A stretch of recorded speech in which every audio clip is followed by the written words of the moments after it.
Stein. Here. Director Coleman. Here. Director Allred. Here. Director Barney. Here. And Director Morgan's here. Everyone's here and accounted for. Approval of the agenda is the third one. Move. Okay, we have a motion to approve the agenda Second. and a second. All those in favor say aye. Aye. All those opposed, none. So the approval of the agenda is accepted. Item 2 is community announcements, public comments on items not on the agenda. This includes all of those who are on Zoom or calling in.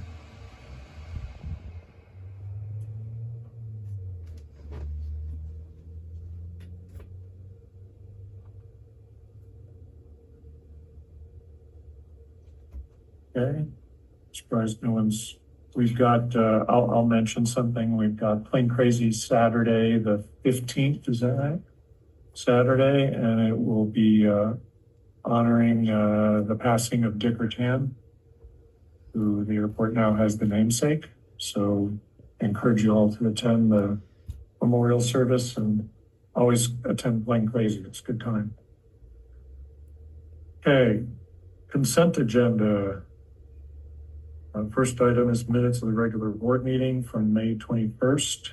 And the second item is a check register dated May 29th. We have a motion to approve all of those. Motion to approve. Okay, second? Second. Okay, all those in favor? Aye. All those opposed? So the ayes carry. Item 4 is action items. First one is item alpha, the 23-24 fiscal year audit with BHK. Yep, good afternoon. This is to conduct our audit for the year that we're ending June 30th.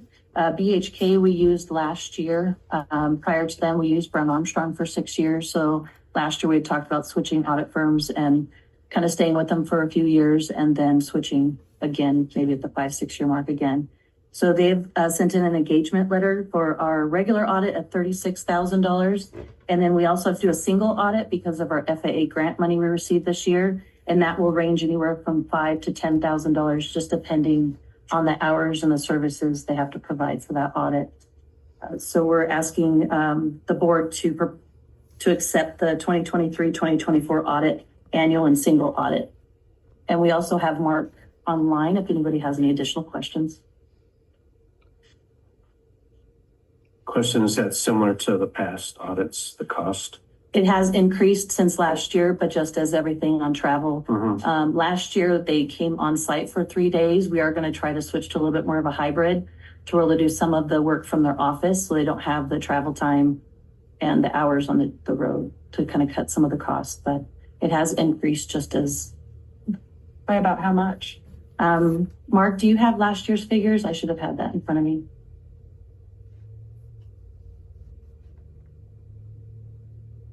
Mark, are you online? I was. I couldn't unmute the on top of my thing. I had to do an alternative to unmute. I apologize. Yes, I believe the cost was $30,000 for the regular audit and the same for the single audit, which was $5,000 to $10,000. Okay, but relative to last year? So the single audit was the same, and then the regular audit went up $6,000. Gotcha, thank you. Okay, any other questions?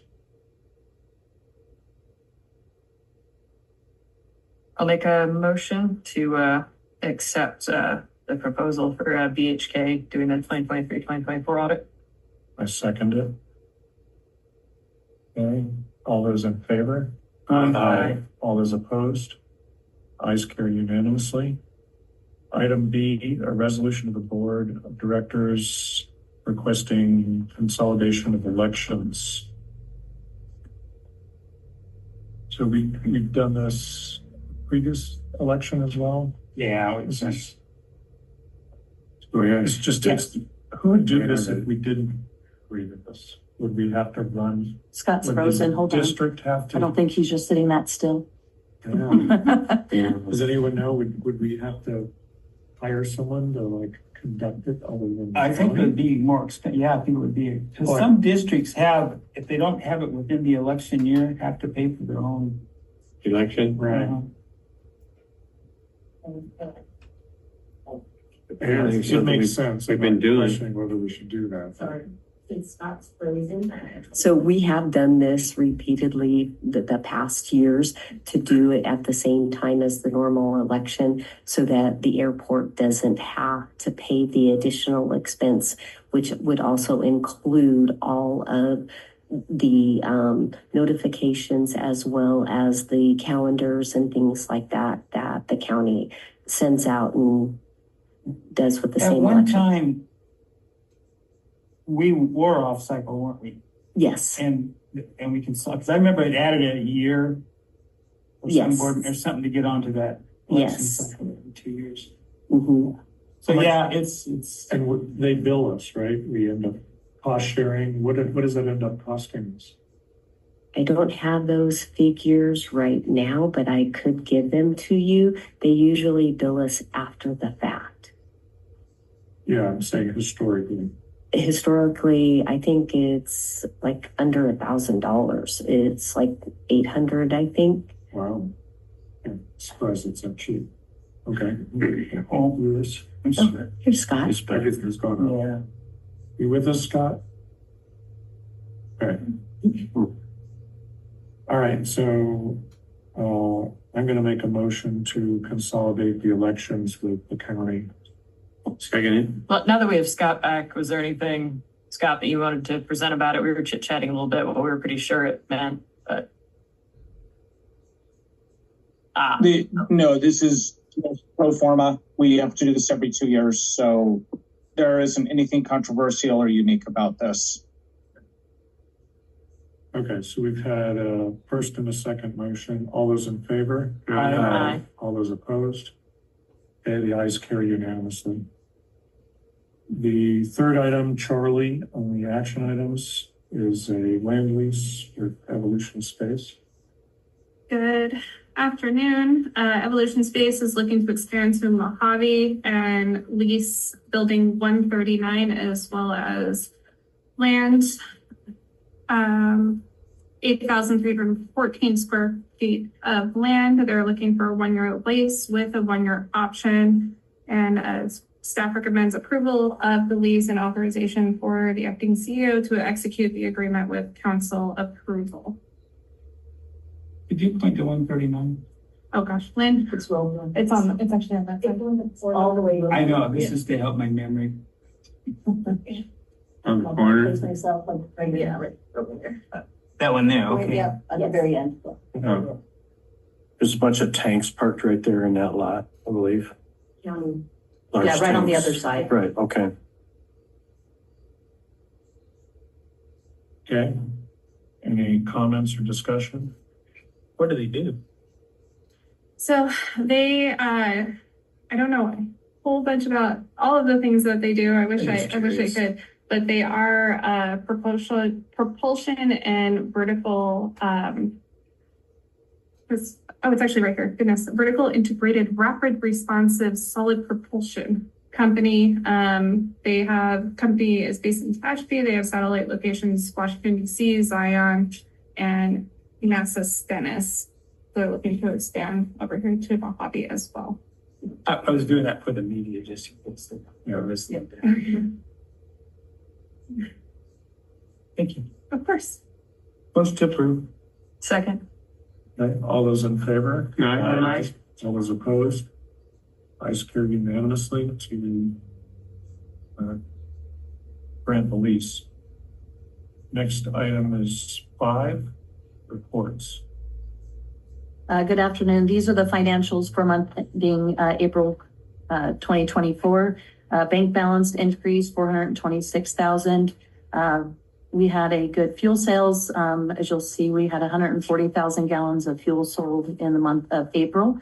So that's due to the increase in fuel sales. We also did one FAA reimbursement on one of the grants. Operating revenue is at 90%. Operating expenses are at 78%. And right now where we're at, we should be at 83%. So we're still moving on track. We still have the last 2 months that will be wrapping up a lot of the open-ended projects before the end of the year. High Desert Wireless did send a payment in, small payment, but we are continuing to make a little headway on their past due. American Verde, we have not received a payment from them since March. So we have requested for them to send us a payment by June 13th, or we'll send them to collections. Because it is they owe about $1,600, and the calls, and they continually say that they will make a payment, and they're not making payments. They're not responding to our phone calls any longer. So we may have to escalate them to the next step. How many days are they behind then? This is over a year because they've moved out of the building. So we are trying to work with them, and they were making small payments, but they've kind of just stopped in the last couple of months. So a lot of empty promises. Mhm. And Fitness Center continues to grow, 661 members. And then just a reminder, we're going to do a budget workshop on June 11th, which is next week. And does the afternoon 2:00 work for everyone? Mhm. The special meeting June 11th, that is. next Tuesday. Yes. Okay. Yeah, I think it does. Okay. I got a Zoom earlier, but yeah. Okay. Yep. So we'll plan on doing the budget workshop on that day. So that way, the following meeting, we can get everything wrapped up, and we'll bring the budget back to the board. 2:00, maybe? Yep. Okay.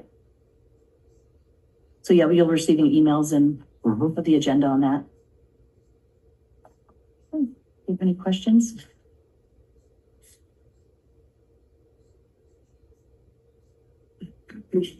Facilities report. Can you turn down the speakers? See if it's feeding back.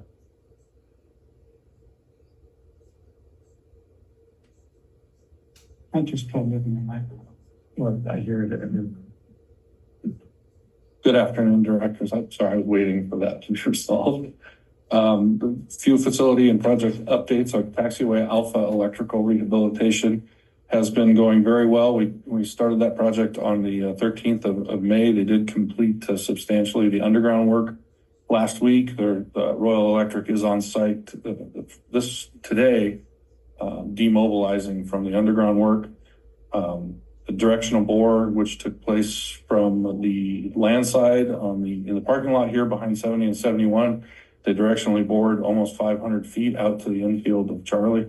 It was rather kind of amazing to watch that twist and turn 500 feet without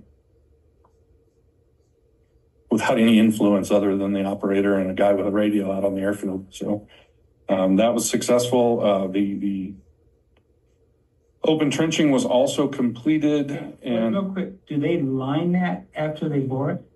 so they bore through. They'll bore through with initial like a 2-inch bore, and then they'll come back out with a mandrel and pull it, make a larger hole, and then go back through, and then they actually pulled all at once 6 4-inch conduits, the 500 feet from Charlie all the way out to. So yeah, they go back and forth a few Pretty times. amazing, huh? Yeah, it is amazing. It came out exactly where they anticipated. It's weird, and they had to go as low as 9 feet to miss obstacles. So they started at grade and then dove down 9 feet, came back up and landed exactly where their vault was. So it's amazing. There's nothing in the end of that bore that it doesn't receive anything. It transmits a location and they turn it and push it in the direction they want it to go, and just continually measure and talk back and forth. And it's really amazing to watch if you ever get a chance. Unfortunately, this is done, but Yeah. That's so cool though. and then of course we did all the open trench work is also complete, and then paving was done last Friday. So the first half, the most disruptive portion of that project is now complete. Royal has demobilized. We're still expecting fixtures to ship sometime in June, and which we did schedule for an additional pre-construction meeting in the first week of August. So they feel very confident that the middle of August, they'll be able to return and have all the fixtures installed. So I don't anticipate any hiccups with that, and look forward to getting it done. The water main improvement, Roper water main improvement is substantially finished. We're just working on some administrative issues, compiling final quantities and working on the final billing. So that I anticipate to be wrapped up by the end of the month.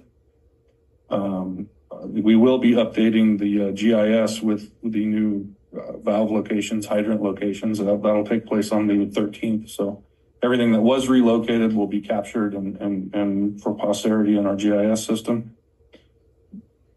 And then as part of that, we did learn quite a bit through that project that will benefit us in our hydraulic model. There was quite a bit that we found underground that wasn't what we anticipated. So that translates, or that'll be moved into our hydraulic model.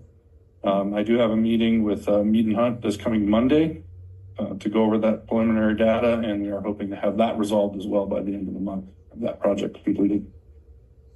And then a couple of minor projects. A year ago, the Kern County Fire Department required us to update the fire alarm system in Building 1. We finally completed that project. It was installation was completed on the 29th, and some final work was done today. And that'll be commissioned and inspected with the Kern County Fire this Thursday. And then in relationship to the lease that we just resolved or just approved, Building 139, we did finalize a complete rehab of that building to get it ready to rent. That was completed on the 31st as well. And that building was vacant for 18 months prior to that rehabilitation. So we're excited that it went from a crummy storage building to a very nice industrial building now. Oh, and with that, that's all I have. Thanks. CEO report. So, main update, one of the things I'm working on is continuity, presentations, binders, information templates, those types of things for our new incoming CEO. So they'll be able to have that information at hand and provide a little bit more background on what we do, what our tenants do, so they're not completely lost in the Mojave chaos when they first start. So I am working on that quite a bit. Try to provide at least a little bit before they get on board over to the new CEO. Hangar development update. We are continuing to work closely with local equity. Huge thank you to Lynn for all of the work that she's been able to do with them as well, providing documentation and information that they need to be able to conduct their research and design project and help speed along that building. We're supposed to meet again on Thursday for another update on that. For inspections, we finally got our new dates for Caltrans. They were supposed to be here in May. Unfortunately, the plane broke. I'm sure you can all relate to those delays. Our new anticipated inspection date is on Monday. So they will be here. Kimley Horn was on site May 29th and 30th to continue to work on the explosive site plan, which is part of one of the required documents for our license to operate. On the Spaceport side, this also isn't just an FAA checkbox, and I do want to emphasize that to all of our tenants and all of our users, that it's not to fill this out just to check a box and appease the FAA. This is something that does improve safety, does improve the quality, not just slapping the label of safety on something, but actually the quality of safety that we provide to our public, to our traveling public, to our pilots, to our test site tenants, and everybody in between. So we are working to be an accurate representation of the sites, of the pads, exactly what the quantity distance is, and discover what additional measures we need to do to ensure that we are providing public protection out there. We already have a pretty robust policy and deconfliction system, but this will help us reevaluate how we're treating these hazard radii and these potentially hazardous conditions that are created during testing. So very excited. It was a great visit, and we got to see all of our tenants test during that time. So that was a good visit for them as well. Operations counts. So our operations counts for May 2023 were 1,992, and then our operations counts for This year, we're 1,338, and I do have that information available for everybody. Added this one to the stuff. 1, 2, 3, and 5. Here you go. Fortunately, I could not get these in the packet in time because they were not available until yesterday. I did go back and look. One of the things that I have been tracking as we're looking at these is there is a large variance. If you've been noticed the last couple months since we've been doing these comparisons, it's pretty significant variance between, May of last year, May of this year. So I have been looking into it to see if there's anything that would indicate why we have such a large change in numbers. And I did go back to 2022 on our operations counts, and those were listed as 733. One of the things that I'm hoping to accomplish with the bird tower system, now that we have it installed in place, is to be able to have a better baseline. Prior to bird tower, everything was done manually. And it wasn't until last year that we started more accurately gauging counts during CTAP. So whenever class Delta is closed, they were all written down by hand. And prior to that, tower had a bunch of clickers on a table, and they would say, you're cleared to land, click the button. You're clear for takeoff, click the button. So now we're hoping that actually having an automated system will provide us a little bit better baseline and we can track these more appropriately. Is the data over time available somewhere rather than just summaries? Like, is there a database or a spreadsheet that we have access to? So we do have access to prior spreadsheets. For instance, this is one of our old ones. This is from 2022 that has a breakdown of our operations, but these were all ones that were manually counted in the tower while tower was open. It did not count for the weekends, holidays, after hours, things like that. So we're hoping this will provide a better snapshot, and over time we'll be able to have a more accurate comparison month over month or year over year for the duration that we have the program. Right, and while the data collection has surely changed, so it's not always apples to apples, is the data available or archived somewhere? Yes, we do have it. Is it available? I don't have it with me at this moment, but I can start digging for it. I do have mostly those tables that you see as part of our runway safety planning. One thing that I have noticed is Caltrans also keeps a separate set of data. So while they're here on Monday, I'm going to ping them and see if they have something more reliable than the counts that we have. I'd be curious. I will take any amount of information to help. How would they track that then? I'm not sure. The reason I found it was I was on one of our sites to remove Tim as the general manager of the airport, and I couldn't make the change order because it was locked by the Department of Aeronautics because they were changing our daily aircraft movements. But how do you have that? Also, can I have that? So I'm going to ask a little bit more information on Monday. If they do have more information, it would help immensely as I start to chase down this rabbit hole. Because at 600 operations difference between 1 year and 1,200 operations difference over 2 years is significant.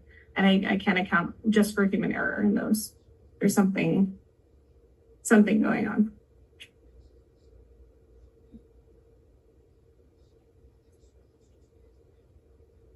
Okay, thanks. And I do have a more detailed version of this report if anybody is interested. I do have that available. Highlights? So June is looking to be pretty busy. We have the Far Out Conference that will be held at the Event Center on June 7th, so this Friday. We're very excited to have that. The Dick Rutan Memorial Ceremony and Fly-In will be on Plain Crazy Saturday on June 15th. Our Runway Safety Action Plan review will be held in mid to late June, and we're anticipating a pilot controller form in mid-July. It's starting to look like it's actually going to be more in the middle of August. And then our RSAT meeting will be on August 28th. And then the Cal State LA UAS competition will be held on June 22nd here at Mojave. And then our transition to Everbridge will be starting in the middle of June as well. You may have received the registration link for it today. That's something we gotta do. So it's to transition from our old mass notification system to our Yeah, new but one. you said we may have received the link. Is that an action item for us or just? No, I think you five are registered. Chris, are you still on the line? I am. Did you hear Jimmy's question? I'm sorry, I did not. Will they need to register for Everbridge or are they part of the transition? I believe Director Ballantyne is the only one currently on the board that is registered, and his information has been transferred. I'll check on the others and get back to you. Okay, awesome. Thank you. So part of the transition, we were able to upload from our database our exit contacts that were in our OnSolve. And so some of them were already automatically transferred. Some will need to be transferred. I recently updated my information over here a month or so ago. It's probably why. That is, I believe that is all I have. Okay, thank you. Board committee, We resolve it. sure, Okay. okay. No feedback from your meeting with Stu? I mean, I provided it at the last meeting. It was his proposal was to help us find a CEO, and we'd already found a CEO and was a bit confused. Okay. Item 6, director comments and items not on the agenda.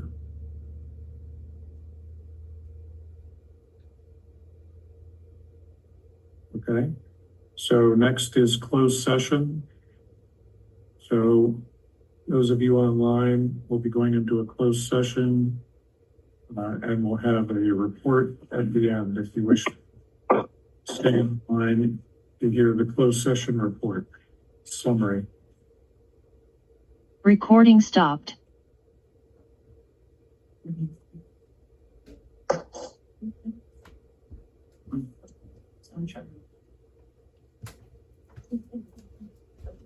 Scott, just want to make sure you could hear us. I can you hear me? Is that level set up? Can you hear them? Scott, if you'd give the closed session report, please. Yeah, in closed session, council updated the board on the Welton matter. No action was taken, and the board discussed the purchase of Hangar 977 and gave a certain direction to the CEO. No action was taken on that matter, and no other items were discussed. Okay, with that, we are adjourned. Thank you. And yeah. Recording all. stopped. Thanks, Scott.